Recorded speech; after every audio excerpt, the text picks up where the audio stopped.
Welcome back, ladies and gentlemen, to the PB&J podcast. We have a special guest with us today, and it should be a very interesting conversation. I'm definitely looking forward to it. And with that, I'm going to keep the intro short. Pass it over to Jordan. Jordan, who is this man who is visiting with us today? Well, this good-looking guy is my car ride buddy. One of the people that we were actually prepping before this, and I talked to him. He actually met my parents. So ironically, I brought him over to my parents before I brought my wife home to my parents. So Sylvester and I go way back. This is Sylvester Knight, Dr. Sylvester Knight. He's a really good friend of mine. We were in the same program Ben and I were in, Preaching Ambassadors together. And Sylvester and I bonded over being stuck in like 6, 7, 8, I can't remember, just ridiculously long car rides in the middle of nowhere. Also, Sylvester still owes me from those days because, and not that he owes me really anything, but like somehow I'm still jealous. I'm just mad about it. I'm just going to say it. You got the hotels. You brought it back up. I had forgotten about it. And then in prep, he was like, remember how you always get mad I got the hotels? And I was like, no, you're right. I'm still mad about that. Yes. So when you got on a PA trip, on a preaching ambassador trip, they usually put you up in some like basement somewhere. And sometimes the accommodations were a little sus, right? Like they weren't always the nicest. And that's not a dig at the pastors. They did the best that they could. But sometimes, like it's just a little weird sometimes. A little different, a little different. But Sylvester somehow always got some stay at the Hilton or something, like my man's on a 5-star resort. That is so Cancun. True. I remember hearing about those stories. I would get so mad. I was like, what? I was in a basement, like freezing my butt off, and he's like in a jacuzzi suite, like whatever. Yeah, he got a week paid trip to Cancun or something. I don't know. He's like, get out of here. But this is Sylvester. I don't want to introduce them because he's got enough to say, and I just think that he's got a lot of good things to say. So Sylvester, welcome to our podcast. We are really excited to have you. It is good to see you again, man. It is an honor to be here with two of my friends. I told Jordan as we were doing a prepper, and I said, this is pretty much just me picking up from where we left off years ago. And I used to have highly intelligent conversation with both of these men. I don't know if Ben remember, but me and him, I can't remember where we were going. I think it was Wisconsin somewhere. And Ben and Jordan had this reputation of just being like very smart people and like just very smart people. And I remember that. And, I thought I was a little smart. I didn't think I was on you guys' level, but I was like, I'm a little bit smart. No, you're a little more than a little bit smart. Yeah. Hey, right. And so here I am, super excited. I'm saying, okay, I'm here with Ben and I'm here with Jordan. And we would just have highly intelligent conversations about theology, politics, and sports, and I mean, just everything. And so when I was asked to come here, I was super excited. I think I yelled to normally. I said because I was watching you guys. I remember when you guys had Greg on here. I'm sorry, Pastor Gregory. I'm trying to be professional here. So Pastor Gregory on here. I remember when you guys, and I was like, oh, I want to be on there one day. Like you guys was like my United Center. I'm like, if I can just one day be on the podcast with them, I know I can do it. I know I can make it look Hey, man, set that bar a little higher. I mean, I really appreciate it, but you need to set that bar a little higher. So then when I finally got the message and I just ran to her, I'm like, Ben and Jordan asked me, and she said, what? And so I'm just like, I've been looking for this day. I mean, on my calendar, it was wrapped up in red with balloons and hearts. And so I'm super excited, you guys, to be with you all. And I know that I told Jordan, I love conversations that have substance and quality. If it doesn't have substance and it doesn't have quality, I'm pretty not interested. So if I listen to you guys, it has those both. I'm looking forward to it. Well, thanks, man. That's super nice. I am incredibly humbled right now. I know. I feel that means a lot for I know. It really does. When you do this for a year, you just kind of, it's hard because like we have like nameless subscribers and we just don't really get to see the people. So when someone comes on and says stuff like that, Sylvester means a lot. So I mean, I gotta tell you, I really appreciate that. Also, I have to give one special shout out because I told him yesterday I would. Austin Peters, if you're listening, you subscribed yesterday, and you told me you subscribed, and you made it. You even put it out in multiple group chats that you had subscribed to my podcast. So thank you for that. I appreciate the grassroots marketing for us, and I love you, brother, as well. But without further ado, Sylvester, I wanted to kind of get started by asking you some questions because I think the listeners need to know. They need to know a little bit about your background because I know what's going on. Ben knows a little bit what's going on, but could you tell us what you're up to nowadays? Like, who is Sylvester Knight? Like, what's he about? What's he doing? Just kind of fill us in so they can get to know you a little better. Yeah, yeah. Well, Sylvester Knight. I'm gonna talk. I'm Dr. gonna Knight, talk sorry. about myself in third person. No, I'm just kidding. No, I come from humble beginnings, and I think that's what really me and Jordan we connected with. You know, as someone who was from the South Side of Chicago, Inglewood area, so come from a rough neighborhood on the South Side, and I was the first one in my family to go to college. So I went to Olivet Nazarene University, Hoot which hoot. that's where I met these wonderful, wonderful young men here, and went there and got a degree in biblical studies, corporate communication, and Christian education. So left with 3 degrees, and I think Hey, say something for the I rest of think it us. was either Ben or Yeah. Jordan. One of you guys were my TA. Tell how old you are. One of you guys were my TA for Christian formation. I think. It might have been I'm not sure. it might have been me because they let me do it before I was technically at the right education level. They Yeah, did the same yeah, for yeah, me, but I'm pretty sure yeah. you were his TA because I would have remembered if I had Sylvester in Okay. my Wow. class because we were working Yeah. together. So went to Olivet, got all those degrees, and then moved here to Evanston, where me and my wife, normally, which both of you are very familiar with. My She's the wife best. normally Mhm. lived here in Evanston, where I went to Garrett Theological Seminary and got a Master's of Divinity. And then I went to the Holy Land a couple years back, Hmm. and I saw some things that was happening between Isra- the Israeli. I hope I'm saying Israeli. Y'all can fix me. I'm saying, but the people of Oh. Israel, and Palestinian people, Hmm. Okay. and saw some things and saw some stuff, and we probably get into that later or so. But anyway, wrote a paper about Black Liberation Theology that lives within Palestinian theology, Hmm. Interesting. and I wrote that, and I did some academic research, and I was asked to do um, lectures at Wheaton. I was asked to do lectures back over there at Hebrew um, Bible College here in Skokie, Illinois. Then I was asked to go back to Israel to do another lecture and stuff. So I was doing a lot of that, and then they awarded me for the work for some reason with an honorary doctorate in theology. Wow.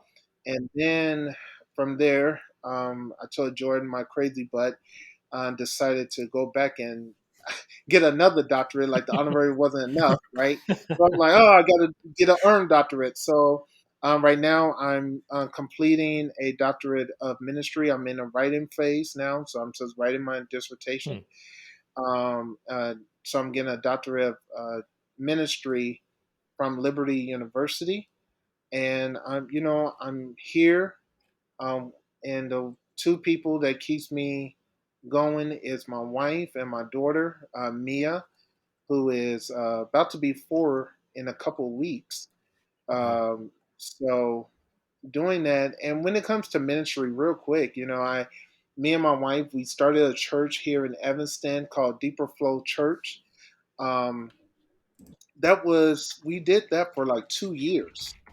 And I told Jordan, I said, I don't know if God promoted me or he punished me. But I got a promotion. I was promoted out of the local pastor into being a overseer and bishop Hmm. over a fellowship that me and my wife started together. And right now we oversee um, 8 pastors. No, No, okay, 10 pastors, 8 churches. Wow. Yeah. Dang. And I told Jordan that we have a pastor right now. We have pastors in Kenya, Kisii, Kenya. We have pastors in Uganda. We have pastors here in Illinois that both of you are familiar with, Sherberville Christian Church that Prison Wonderful. Ambassadors used to attend. I oversee that church now. We oversee 2 churches in Nebraska, and we oversee a chaplain who works in the hospitals here in Evanston. We oversee churches in Florida. Hmm. So we're everywhere. And the pastor in Uganda, he is doing wonderful work where he is actually pretty much, I told Jordan, making my job harder because he's continuing to plant churches. And so even though I say 8 churches, it's really like 16 churches Hmm. because he planted eight churches in Uganda. So I told him, I said, "You got to slow down, man. You're making my job too hard." But no, I was just kidding with him, man. He's doing awesome, awesome work there, and I'm so proud of him. And his wife actually pastors a church here in the states in Iowa. Hmm. So we have a church in Iowa. So we're everywhere, and it's not a denomination. We make sure we say that it's not a denomination; it's a fellowship. So anybody from any denomination can be a part of this fellowship. We have United Methodists, we have Disciples of Christ, we got Pentecostalism, we got the whole shebang. I'd like to tell people we look like heaven. Mm. Okay, so we got white, black, African, whatever you can think about, we got it, and that's the goal, that we are bringing the kingdom of God on earth as it is in heaven, and that is our mission on a constant basis. So, it's just a little about me, and not too interesting, but just a little. Yeah. Dang, man. Wow, That's a a lot. lot. Yeah. Do you like eat, sleep? Like, do you do anything other than work and parent? So, I, you know, me and normally we set up a good equation, some that keep us Okay. going. God first, but that doesn't mean that ministry is first. Hmm. God first is my relationship with God must stay stable in order for me to do the second thing, which is my family. If I'm not at a good level with God, how can I be at a good level for my family? Hmm. To lead them, protect them, to provide for them, to do things like that. And if I cannot lead my family, the third thing, how can I lead my pastors? To shepherd them and to be there for them and support them if I'm not able to support my family. Then the fourth thing is my education. If I'm not able to put my all into my relationship with God, my relationship with my family, and my relationship with my pastors, how can I give my all to my education? Hmm. So we followed that priority list in my life, and it have helped because I make sure one thing does not overtake another. So I don't make sure my ministry overtakes my family, and I make sure that my family and my ministry doesn't take over my education. So, I told Jordan, um, when he called me, I was actually on a bike ride with my wife and my daughter. Hmm. Just a nice little bike ride. I do that. It helps me while I'm riding. I hear daddy, daddy, but I'm also thinking about my paper that I need to write. you know and so I'm thinking about my words, I'm thinking about my paragraphs, I'm thinking about my sources, I'm thinking about those things. And um and so but I'm intentional watching movies with my daughter, watching, going out to eat with normally, and all this stuff, to understand that if those things not in order, then how can the other Hmm. things be in order? So that's how I roll, and that's how I eat and sleep, and able to get some stuff It's done. That's good balance. stuff. Yeah. I like it. Hmm. Um, to be a little unbalanced here, real quick though, I actually did want to focus in on I like. something. Could you share us a little bit about what you're doing at Liberty, what you're doing your dissertation on, and then maybe we can use as a jumping off point to kind of get rolling here? But I'd like to hear more about that if that's okay with you. Well, I was going to actually save that, but that's Are good you sure? because my dissertation is connected to the Oh, conversation Ah. cool. of Black Liberation Cool. Theology. So I'm pushing. I told Jordan, I'm been wherever university I've gone, I've always been a troublemaker. Olivet, I was a troublemaker there. Gary, I was a troublemaker there, and now here at Liberty, I'm a troublemaker there. So, um, so actually, it was so bad, to be honest with you guys, that the dean, the head person of the DMin program, had to literally become my advisor. Wow. Had to become my advisor because it was a problem. So Jeez. that was interesting. Yeah. That is. Yeah. Sorry, we just double checked. I'm curious to ask like what you did, but I feel like some we past might be don't you don't getting tread into down. No, yeah. no. So I can tell you. So really, what it was is I was in a course, and this might, well, this is why I'm here, right? To have the conversation. Yeah, we can jump into it right now if you So, want to. well, yeah. So when it comes to the Bible, I see the Bible a little bit different than a lot of my evangelical apologetic brothers and Sure. sisters who take the Bible as the in inerrant Yeah. Hmm. inerrant word of God. I have a problem with that. And I don't see it to that level. So here I am at Liberty, super duper conservative, right? Just a little Okay. bit. But super duper conservative. And I'm in this class talking about the Bible is inerrant. And I'm like, I don't believe this. And so I was honest. I was honest. And I wrote my paper. I wrote my, discussion posts and things like that. And the professor was like, we got a problem here. Hmm. So they reported me to the Oh dean. my goodness. And me and the dean had to have a conference conference meeting. And we talked and things like that. And I told him where I was coming from. And I told him about Black Liberation Theology and things like that. And he's like, well, we don't really like to use that term. We don't believe in that and things of that sort. So um, he was like, but what if we do it this way? And I'm listening to him, and he's trying to compromise with me, and I'm sitting there listening to him. I said, he don't know what he's asking for. So I said, just wait till I start writing my dissertation. I said, oh, I'm saying, but I'm about to like give you a headache. So that's that's really how I got in trouble of seeing the Bible a certain way and things of that sort. So Hmm. yeah.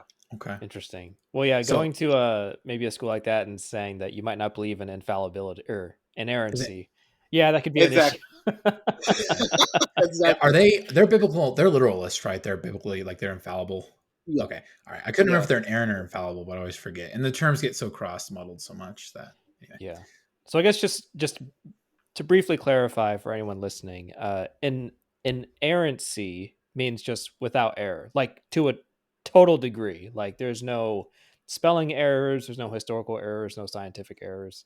You see it really reflected a lot in fundamentalist movement, but it's also in a lot of evangelical traditions. Yeah. Infallible just means it's incapable of error. Sometimes it's applied broadly to mean like, yeah, it can have some other errors, but in matters of faith and practice, it's accurate. So just as an Right. aside, would you say that's fair, Sylvester? I don't want to get bogged down here, but just to provide some clarity. No, no, no. You're spot on, and I want to make sure that people understand that I purposely say inerrant because when you look at the fundamental movement of, the last couple of podcasts that you guys did, truly you cannot have the conversation of fundamentalism without talking about Jerry Farwell, Yeah. I mean, yeah, he's honestly a the big piece. founder, right? The founder of Liberty University, right?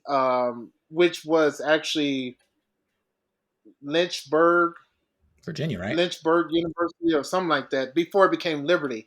So when you're talking about fundamentalism and that pretty much that push that you guys were talking about the last couple of podcasts, Jerry Farwell is just his name and is all around that of making it so popular in this modern time.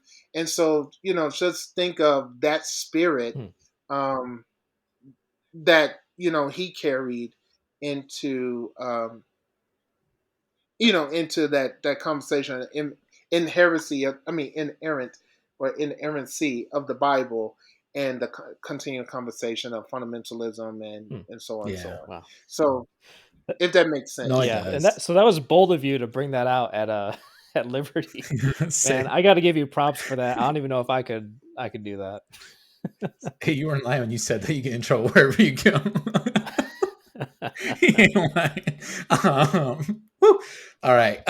Sorry, I was not ready for that conversation. I'm glad you did it. But you're right. Actually, we did. I didn't bring up Falwell in our history of fundamentalism because we were trying to do like the early roots. But in terms of the last 20 years, if you learn a little bit about Falwell and you have any background knowledge of fundamentalism, it literally explains like half of white evangelicalism. Like it explains like just a lot of where these things Hmm. are coming from. And that's why I love you guys podcast so well.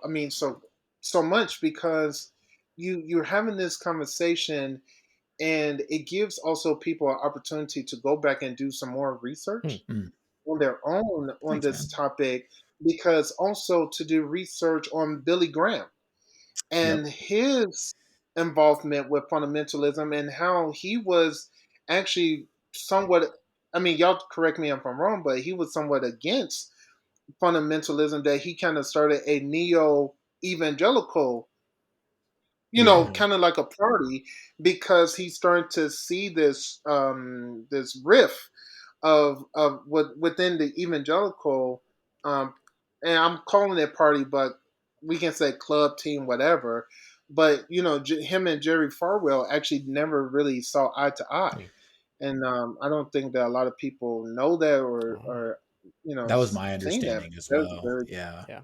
yeah. And I'm really glad you brought that up because when we were doing the research for it, I had looked up because I was just curious where Billy Graham stood, and I came across an article where a lot of fundamentalists were like denouncing him because he wasn't committing fully to it, and then it went into the neo evangelical.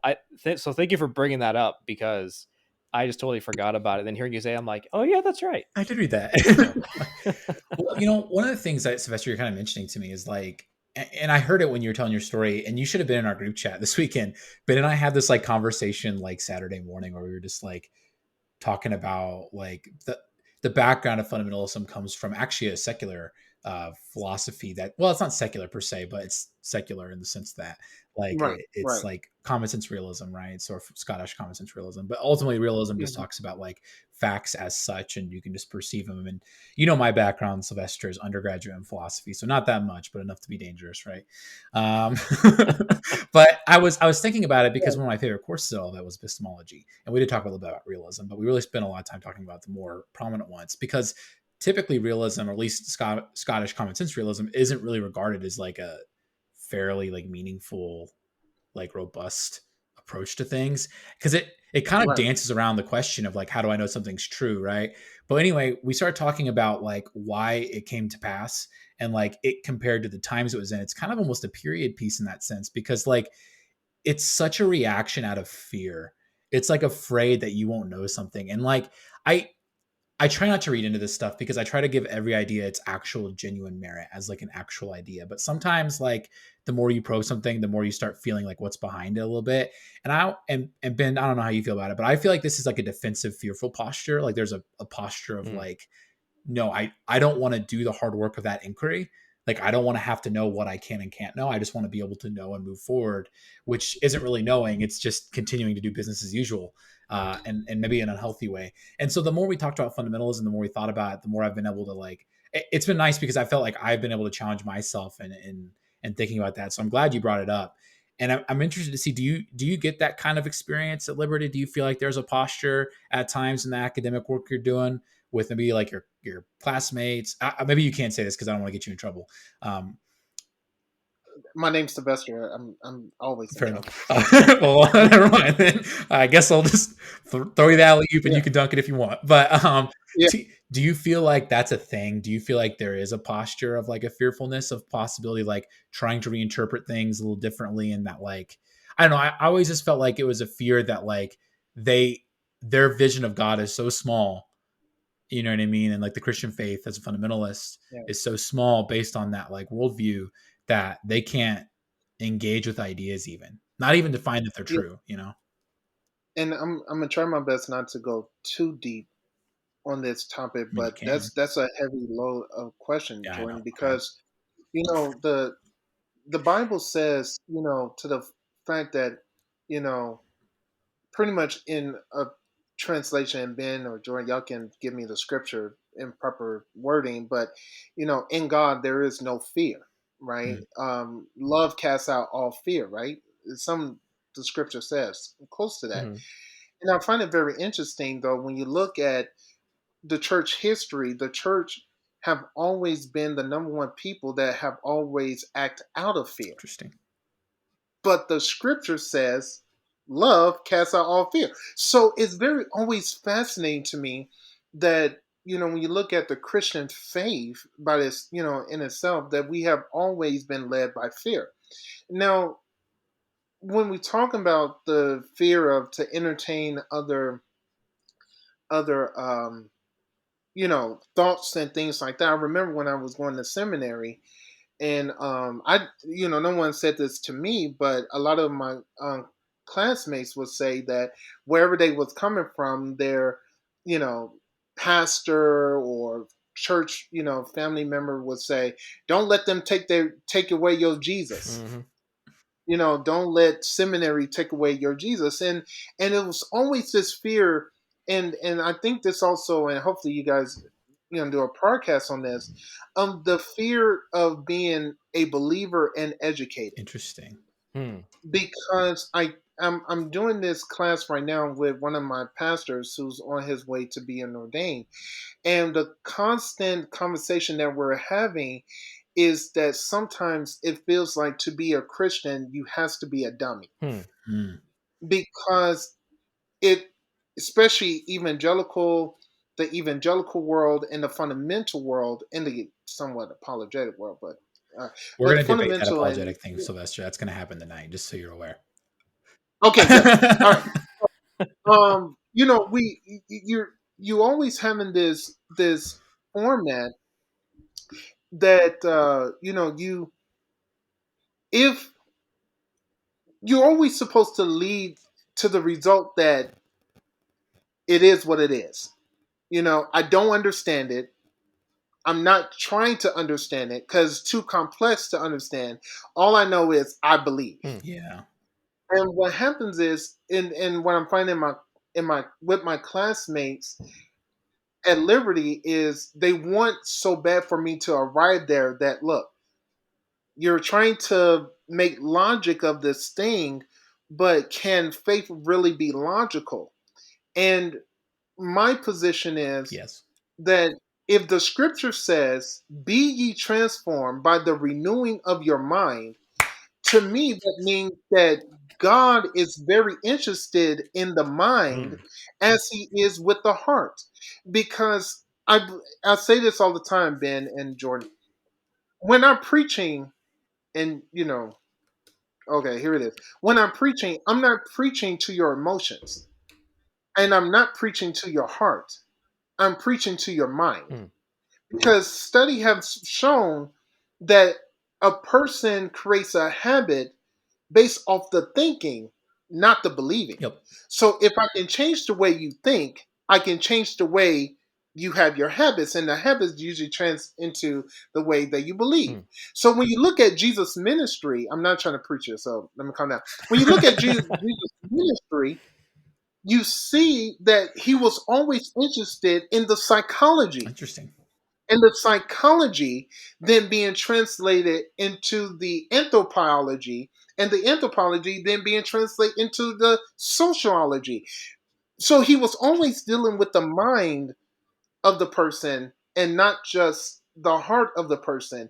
And I think that's the problem with the church. As I'm, an overseer and bishop of pastors, I always tell them, you cannot dummy down the word and the heaviness of the Hmm. word because you don't think your people are they can't handle that. If they cannot handle that, who problem is that? You the preacher, you the teacher. Explain Do your it. Teach job. it. Right, exactly. Like, what is like? Why? Some, not all. Which I hope you guys talk about that too.